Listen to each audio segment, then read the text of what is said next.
Magandang araw sa inyong lahat at lalong-lalo na po kay Binibining Silencio.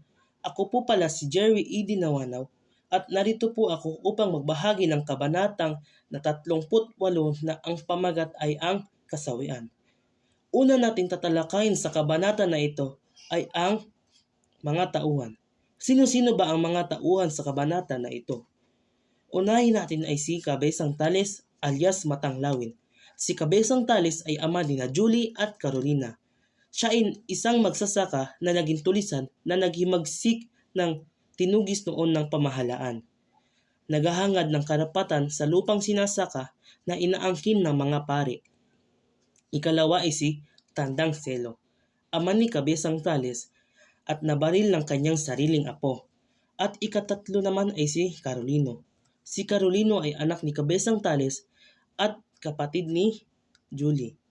Siya ay isang gwardyang sibil at nakapatay sa kanyang lolo na si Tandang Selo.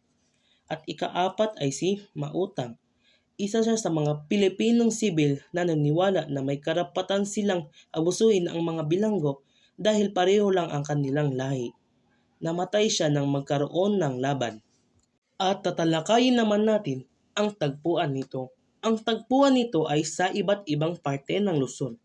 Kabilang dito sa Batangas, Cavite, Tayabas, Pangasinan, Albay, at sa Cagayan. At sa ikahuli ay ang paksang pinag-uusapan. Ang paksang pinag-uusapan nito ay ang kasawian na nararamdaman ng pangunaing tahuan dahil sa mga pagsubok at hamon ng kanyang hinaharap. Ipinapakita ang mga paghihirap at pagkikibaka ng mga karakter sa mga suliranin ng kanyang hinaharap. Na nagdudulot ng malalim na lungkot sa kanilang buhay.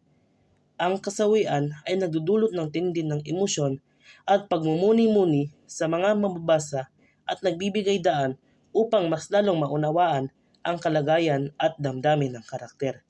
At doon lamang po ang natatapos ang aking pagbabahagi sa kabanata na ito.